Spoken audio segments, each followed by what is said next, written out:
took your mom to prom, she was kind. She was sweet. Hell, she was innocent. Not too innocent. Olivia, that's kind of, Messed up? Yeah. Everything's kind of messed up. Just call me, okay? Call you? What the hell you mean call you? Off of me. sometimes I might wish things worked out differently. Oh, yeah, what I... You know, we just couldn't make it work, me and your mom. Because she beat you. Good afternoon, everybody. This is Tanish Laverne Grant with blackinamerica.com. This is my ABFF film series, and I'm super excited today to have Anthony Williams with me. He has a television series, not a film, in ABFF that is absolutely amazing. It's a must-see. You guys have to see it. It resonated with me in so many ways. Number one, you guys know I'm a daddy's girl, and Anthony's character has such an amazing relationship with his daughter. My father also remarried, so there was that component running through it. Anybody who has a pulse can definitely relate to this new series. It's called F.A.M. So Anthony, let's just talk about the impetus. You know, what was your inspiration for wanting to do, you know, a television series, you know, about a man who has to juggle the dynamics of, you know, a choice that he made as a very young man, right? Right. That was the result of, you know, this, your daughter is a result of that choice. And then fast forward, you know, you have this beautiful woman that you're married to, and you're trying to keep that healthy and sustainable. Like, what was the inspiration for that? So I'd been wanting to write for a while, and as an actor in Atlanta at the time, the roles just didn't fit me. So it was like Thug Number 3 and roles that people didn't have an MBA, and I'm in the boardroom, and then when I go to act, I'm playing these characters that were not genuinely me. And so I used to try to write little scripts and stuff. It was always me with a Porsche and 3 women, and it's like, you know, this is terrible. This is just me trying to accent some lifestyle that I want to show as an actor instead of just writing something that came from the heart. And so I thought about my daughter, and then like something happened to me, what would I want her to see as far as her dad as an actor? And so I wrote it for her, and I wrote it from our personal life and our personal situation. And I started writing all these rich characters that wasn't just necessarily about me, even though they revolve around me. It became more diverse, and it became a touching piece that I really am proud of. It's beautiful, and it's so well shot. Some of those aerial shots. Oh yeah. Like, wow, he's giving me F. Gary Gray there with some of those aerial shots. You know, F. Gary Gray loves an aerial shot. Thank you. So well done. Who was the cinematographer on it? Who did all the editing? Because it really is a beautiful. Cody Duncan was the cinematographer. Kyle Romanek was the director. So Kyle Romanek is an Emmy-winning cinematographer. He did that with OWN. So between the two, I basically had 2 cinematographers on set along with the director, because I wanted to focus on the acting and work with the other actors and things of that nature. So it came out beautifully. We didn't have that many locations. A lot of people, we trick you a little bit because of all the aerial shots. We were really only the house, the park, and the gas station, but it feels like a total show because of the transitions in between. And I didn't want to use any stock footage of transitions because it kind of takes you out of the world that we created. Gotcha. I got to tell you, I mean, you know, as a journalist, you never know what to expect. Right.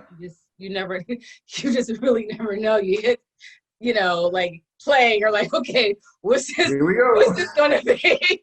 What's this gonna be? I shouldn't say that, but it is what it is, you know.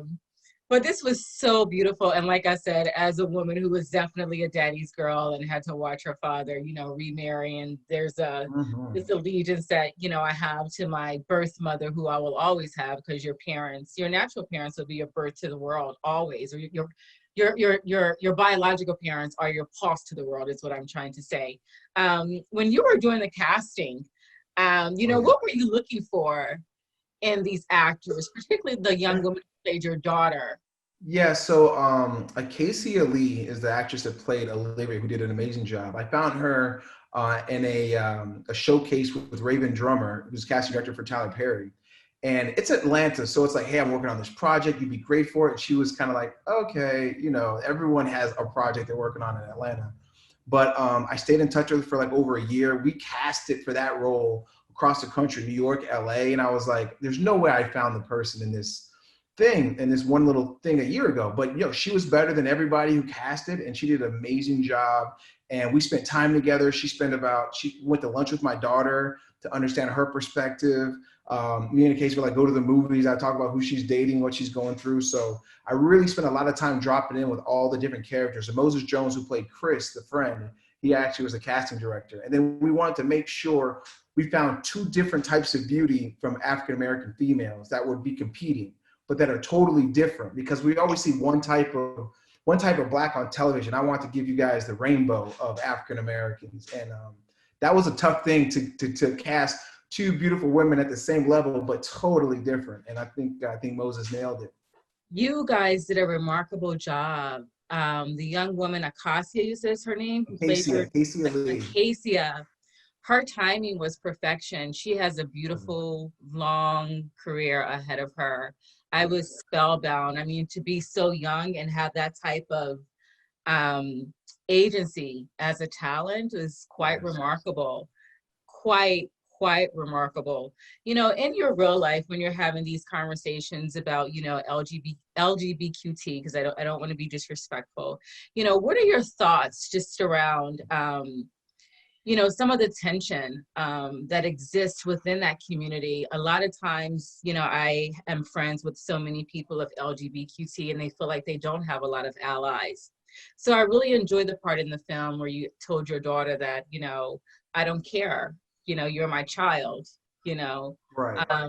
But a lot of parents don't feel that way. And to those parents who don't feel that way, like, what do you want to say to them? I think you want your kids to be able to be authentically themselves. And I think I've had conversations with my father, but my mother always let me know she's a guidance counselor. It's 100% okay to be gay. And I remember got a situation where she thought maybe I had gender dysphoria, and she offered to do the surgery. And I was like, Mom, I was playing dress up with my sister. Like, you're taking this too far. But it's funny because, like, with women, they're like, when I was single, like, how do you know you're straight, especially in Atlanta and stuff? And I'm like, well, it was always an option. It was okay for me to be that. And I think families and parents in general, number one, you really have to be careful in that first conversation, no matter how you feel, how you accept it, and how you respond to it, because you don't get a second chance at a first impression. And my friends that are from that community always talk about when they came out to their parents, and it takes a long time to get over that. And so you're not going to know the day before. No one tells you. You just have to be loving and unconditional and try to understand, and then start doing research. Like she says, you need to Google this stuff, Dad. I didn't know what pansexual meant. I didn't know what a lot of those things meant. And I said some silly things, but try to keep it light. And I try to just let her know that it was okay. And I think parents need to put yourself in your child's shoes. What would you want to hear if you were coming out and you were going through that? And that's what that scene is. It's like, I try to have what I would say the perfect reaction to it. And even then it's not perfect, but if I was the child, that's what I would want to hear from my dad. What I loved about that relationship was the, just how transparent your character is to your daughter. Like that one line where you're like, I'm emotional about dying. I said, wow, I love that he's that transparent, because I think a lot of parents are afraid to have that level of transparency with their children. At least on my generation, there was definitely a line of demarcation. I'm the mama and you're the child, and that's it. You don't butt in grown folks' conversations. There was no gray area. Right. And what I loved is you had a trust, your daughter had a trust in you, but there was still, I'm the father, right. You know what I mean? And you guys took care of one another. Is that how you are in your real life with your daughter? Yeah, I mean, with a blended family, I don't have my daughter 100% of the time. So when we do, I don't have the luxury of being the tough dad and saying things to her to stop her from opening up. I actually have to hear more than I want to hear to make sure that I'm always open to what's going on in her life, so that she feels comfortable coming to me. In the show, I try to show that Olivia goes to her dad for something she hasn't even gone to her mom for, even though she spends most of the time with her mom. So I think it's the balancing act, because when you have a blended family, it's not like I can go home that night and talk to my ex, and then together we have the whole story. So you have to be almost a single parent while you have the child, to be a sponge, to be able to hear anything they have or what they're going through, because you don't have that that connection with the other spouse to trade notes even if you try to, it's very difficult once that relationship is over. And I was trying to show that. And another thing I think you might appreciate was I was trying to show the pain and the heartbreak of a father or an adult handing their child off to somebody that they don't really even talk to anymore, which is it's not something I see on TV enough of, that how tough that is. Yeah, the way each story, each character had their story, and I really liked that that was conveyed in such a thorough and accurate way. Your wife, I believe her name was Dara. Yeah, Dara, yes. Dara, yeah. I understood her, boy. Woo! Woo! You know, I'm single and I don't have children. Mm-hmm. And in my age group, it's hard to, it's be hard pressed to find a man who doesn't have children, right? Right.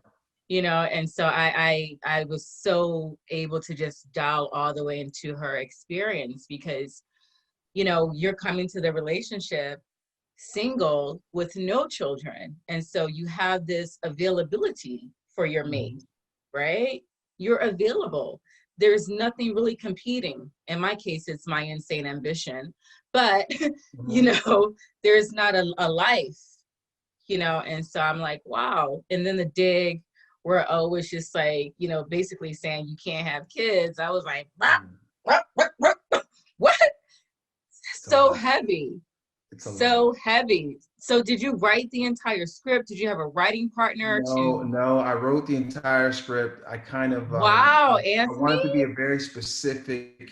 I want to be a very specific take. And one of my people in my production team was like, you should send this to about 10 people and get their take on it. I was like, no, I'm going to write it from my perspective. And if I'm the only one sitting in the theater, then it's my money. Then it's just going to be something that I enjoy. And that's the way I did it. Wow. Yeah. I'm impressed. I mean, like I said, watching it, I'm like, wow, this is top tier. Thank you. That is Let me stop sounding like that. You guys, we just watched as film journalists, entertainment journalists, we watch an enormous amount of film and TV, you know, and you guys know I love to give great interviews to anybody, regardless of where they are in their career and their career level. So, you know, and in that, sometimes I see things and I'm like, oh God. But there's so many films in ABFF this year. You know, as a, you know, writer, producer, director, what are some of the misnomers that you have that you may not have anymore about working on this project, FAM? Well, one thing I wait always a say second. What does FAM stand for? Family always matters. Family always matters, right? Okay. Yeah. It doesn't matter what it looks like. All that matters is that you have it. Right. Family Gotta say that, guys, because that was like the tagline in the movie. Yes. So, but back to your misnomers that you may have had that you no longer have. We didn't have too many misnomers. I was really good about when I wrote the script, I wrote it to my budget. So I knew I didn't write any spaceships or car chases. I made sure like the car, you know, I have a Mustang, so there's going to be a Mustang in here. This is my house. This is what the house looks like. So it helped me write the story because I stayed grounded in reality. And I think that helped. I know one thing we did wrong was we sent out the call sheet to someone we weren't sure we were going to hire. And when that didn't work out, he got on the phone and he sent the union to my house. SAG came. The police officers were at every location before we showed up, like 10 minutes before we even got there to set up. But by the grace of God, you know, we were able to even talk one of the cops into staying and being a part of it. You know, I had all my permits. That's how you do that. So we made a mistake, but I think having all your permits and not doing everything guerrilla style, like we'll just go over there and shoot. I made sure everything was lined up, you know, and even the one I sent you is what we're sending to networks. But even in the festival version, we have Childish Gambino's Redbone, which I negotiated the rights for that to make sure that we had all the clearances for the music. And I thought that was. I was going to ask you, because that was, when I heard that come through, I was like, wow, this is big. I was surprised he gave it to us because he was shooting Atlanta at the time, in Atlanta. And here we are, this drama shooting in the suburbs, kind of the total opposite of Atlanta. But we sent him the little clip and he approved it. He had just won a Grammy for it, so the price went up. But festival costs, you get a discount for music. Wow, that's good to know. Yeah. That's good to know, because that's one thing, you know, like I said, when you watch these productions, you get an opportunity to really look at the efforts that the producing team makes for this finished product. Right. You know, and I'm like, oh, they didn't have a lot of follow through on that. Like, oh, they could, yeah, you know. And just the whole, because licensing, don't nobody want to deal with no licensing. Trust me, I am an independent, and all my content I own, I license it, I distribute it. It ain't nobody's kind of fun. No, having that conversation is not fun, but it's a lot easier when you got your paperwork in order. Yeah.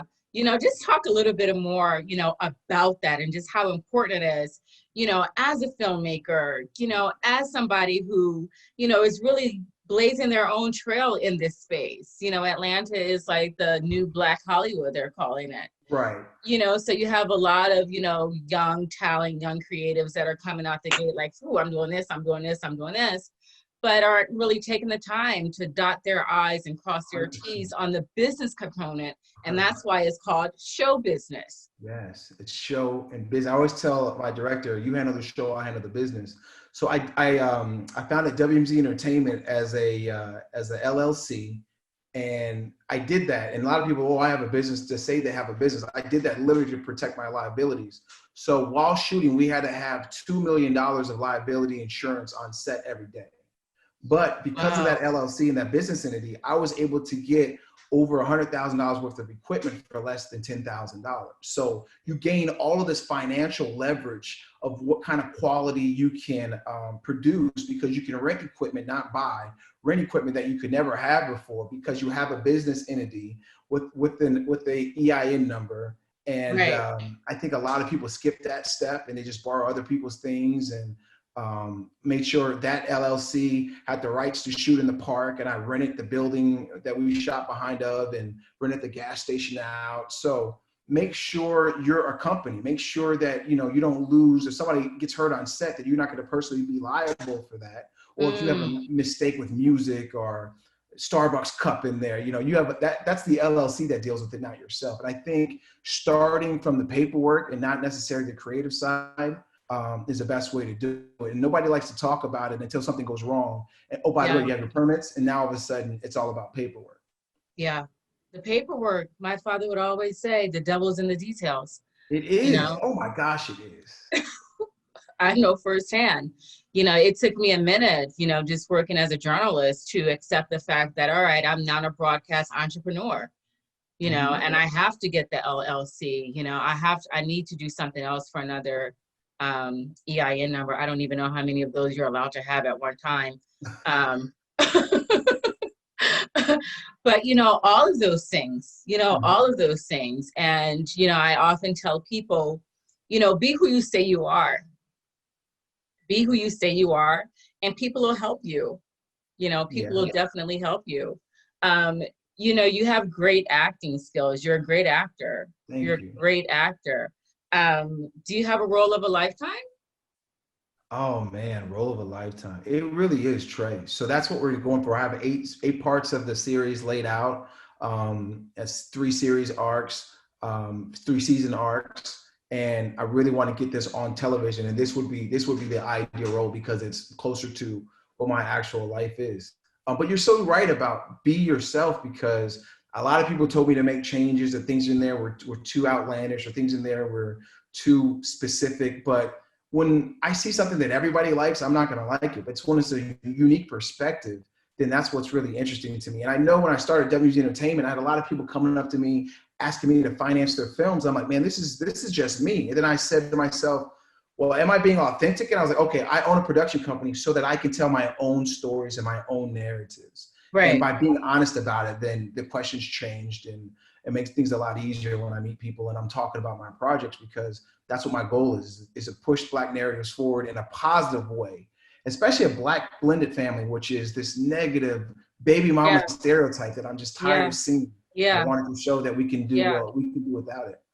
It can be done. It can be done. My father did it, you know, and, you know, all was well, all was definitely well, but it's like, it's the children, you know, and what I loved is how you safeguarded your daughter in the movie. I mean, in the series. I keep Oh, saying that's fine. movie. I'm so used to ABFF being a strictly film Yeah. activation. You know, so getting this into ABFF, you know, what was that like? I'm gonna tell you the truth. It was a dream come true because, you know, they're sponsored by HBO. I think they're the #1 Black film festival in the world. And I'm not gonna lie to you, I've been denied by them twice. So I Listen, kept I changing. tell everybody, delayed is not denial. There you go. Delayed is not. I like that. I like Yeah, that. delayed is not denial. I can't tell Yeah. you how many times I've applied for a credential or anything in my life, and no, no, no, but I'm persistent. I'm like, all right, what do I got to do? And that's a big part of my personality. I'm like, okay, what do I got to do? You know, like I used to stutter when I was a young girl, and sometimes it still comes up. All right, so I have to be in speech class all the time, but I'm going to have this career in journalism. What do I have to do? And I think a lot of people believe that because they are denied or told no at this particular point, that is going to be that answer all the time. Maybe you just need to go back to the tool shed.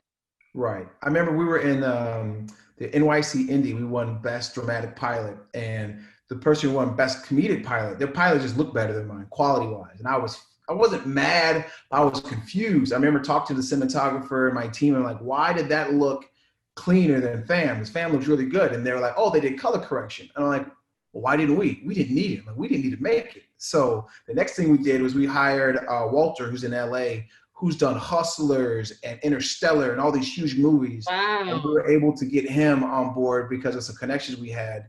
And he did an amazing job. And the whole thing came to life. And then I made a couple other edits. And then that's how we got into ABFF, once we upped our game a little bit. What is the process to get into a film festival? Like, a lot of people don't know that. Oh, yeah. So, and by the way, we were in 46 film festivals. I think I saw that on the 46 film festivals, 12 awards, 5 or 6 different countries. There's a website. There used to be Without a Box, but now it's a website called Film Freeway, and you basically make Film Freeway. Film Freeway, and you make a page. You put your poster, your trailer, and your cast and credits, and then you put a file up there with a password, and then you just sit there and one at a time, just like applying to a job, like LinkedIn. You just start submitting to different film festivals. It gets expensive though; it's addicting as well. But, that's the process. I believe it. You know, given the death of Chadwick Boseman, you know, like I said earlier, there really aren't enough words sufficient enough to describe this angel that blessed us for 42 years, almost 43 years. You know, when you think about his drive and his ambition and just how relentless he was in making sure that his legacy would be beautiful and powerful. You know, what are your thoughts about Chadwick's life and his legacy as it relates to your own? You know, and how will you be different now, just moving forward? It's funny, you know, because had he died a year ago or 2 years ago when I was heavy into corporate America and then like acting when I had the chance, as long as I didn't have any conflicts, I'd be like, well, listen, if this is what I want to do with my life, then this is what I need to do, like Chadwick did. But he just happened to pass when I'm doing this full bore, and I got some loans out and some money gone, but I'm following my dreams, and it helps you sleep at night, and it helps you be able to look yourself in the mirror when you are aligned with what you're destined to be. And that's what he did, and that's what I'm trying to strive to do now.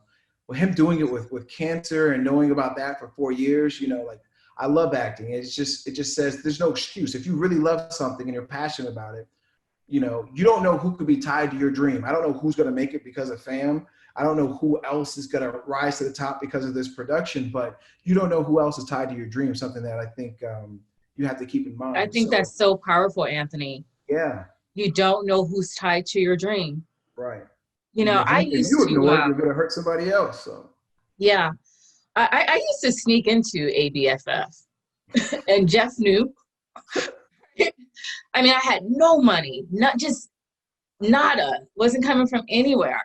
And I would get myself all together and done up, and they would be like, just let her have a seat.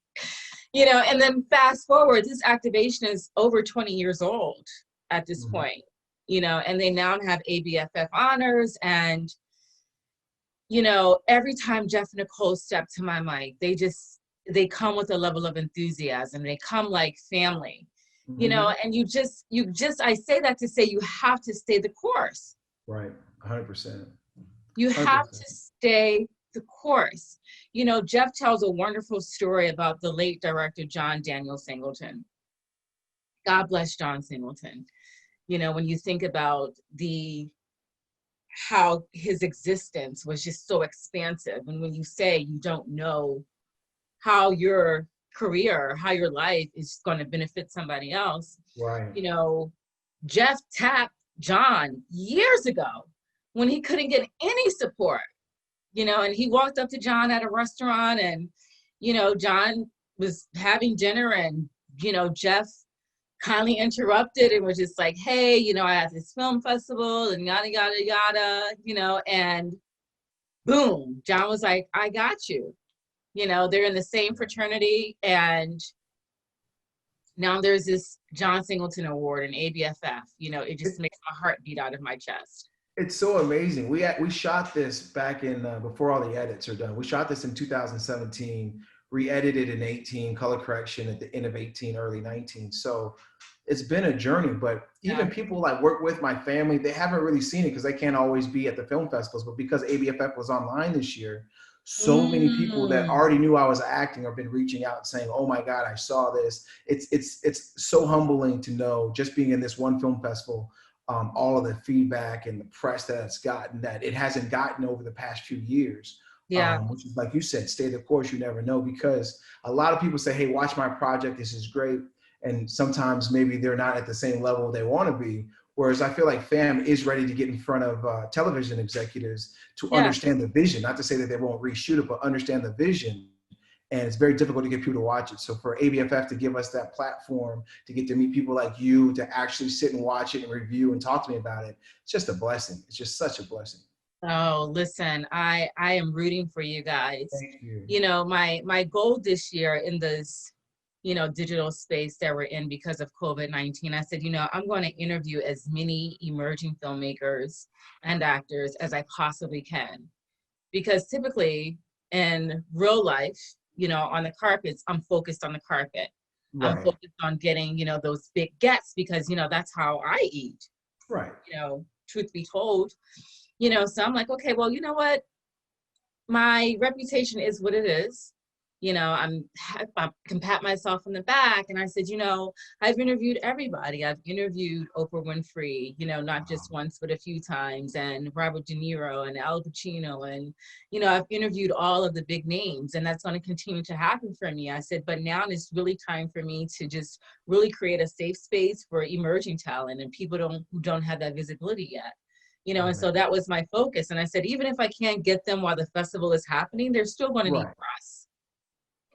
I so appreciate that. Yeah, Yeah, they're still going to need press, you know. So I said, let me go back into my email and, you know, let me go back into my email and just reach out to some folks, because I never want people to think that, you know, I'm ignoring them. You know, I take what I do. I just think that what I do is such a gift to me, you know, and I honor it. And so I'm like, okay, let me honor, you know, my gift by paying it forward, paying it forward, paying it forward. Thank you so much. You know, before we wrap this up, I have two more questions. And one is like, you know, your top 5 films of all time. And I know that's a hard question. People don't like answering that. Yeah. But, you know, I'm just curious because I'm trying to figure out like what influenced your whole shooting style, the whole cinematography of F.A.M. So top 5, number 1 for sure is Back to the Future. Oh my God, I love Back to the Future. The perfect movie right there. That was so good coming up. Wow, So, I remember Back to the Future. So I knew when I was going to write my first project, I had to have a nice sports car and a beautiful woman, because he had Jennifer, yes. and DeLorean, and then they had that black truck. So Back to the Future. The second is Training Day, because I like when the main character isn't perfect, but you still root for him. And kind of like Trey in the beginning is kind of some Training Day in there. Third one is Why Did I Get Married 1? I love that one. I love there's a lot of relationship stuff going on there, and yet positive, successful Black characters that were full and not a lot of stereotypes in that. After that, oh man, it gets, Half Plenty is an independent film from that Okay, was can I just tell you, that was one of the film festivals that I snuck into. I saw Half really? Plenty. Yes, Half Wow. Plenty. Was Uh-huh. Babyface there? Um, He produced no, the Babyface music. was not there, but Okay. Shanoa was there, who played Haviland. Okay. I love Half Plenty, and the soundtrack was straight fire. Yes. That Oh was my the God. I still listen to it. Yeah, that was the late 90s. I can remember I made my then boyfriend, we got engaged to be married, but the marriage never happened. But I remember making him drive me from Philly to New York for this premiere of Half Plenty. And No one knows that movie. I can't believe you know that movie. oh my God, I know it well. I love it's perfection. Like that was one of my projects. I'm always taking like a film course or something in journalism, and I presented that film. I'm like, this shit is better than Barton Fink. Yeah. You know. Well, at the end of it was based on real characters, and at the end of it, they show his screening, and they had all these big actors in the screening. And I was like, man, that'd be great to do one day. And so, I mean, I did basically the same thing as Have Plenty. It's about my life. It's about real people in my life. And it's a showcase piece. So yeah, my story is a lot closer to Have Plenty than anything else. Oh wow! So we got one more. Oh man, it's so. As soon as you get off here, I'll probably know. I love the whole thing of Gladiator. I love the guy becoming a slave and then coming back, and he had a son and a wife, and those relationships and what he was doing for those relationships. That's a crazy movie. I didn't know that when they shot Gladiator, they didn't have all the script done while they were shooting. A lot of that they were making up like day by day. Okay. That's some cool trivia. Yeah, it really That's is. some super cool trivia. All right, my last question is, November 3rd, 2020 is going to be a big day in history, Yep. in terms of who gets in office. What do you want to say to your audience, to your viewers, just in terms of galvanizing to go out and get to the polls? We got that Trump ticket, and now we have Biden-Harris. I just say it's very simple. First of all, everyone should vote, no matter how you feel, who you support. But as an independent minority filmmaker who thinks diverse voices matter, there's really only one choice. And if you're for diversity and you're for diverse thoughts and understand that America was founded on multiple different looking people coming here to build it, then you know what you need to do. And if you're against all that, then you definitely don't need to be coming to see any of my films. Wow. Anthony, this was awesome. Congratulations on F.A.M. being an American Black Film Festival. The best is yet to come. Stay in touch. Let us know what we're doing. And if ever I can put out a think piece, a profile piece, just tap me. This is what we're here for. You have an ally. Thank you so much. I appreciate it, and stay blessed. Take care. Bye-bye now. Bye-bye. Don't you just wish that you didn't have to go through all this? Your wife is mad at you all the time. And my mom, she's always making everything so awkward for you. Cute. Look, I love you. Your mom loves you, grandparents love you, Dara loves you. And it doesn't matter what it looks like. What matters is that you have it. Family. Family always matters. F.A.M. What? F.A.M. F.A.M. That's what y'all call it? F.A.M. Let's go, fam.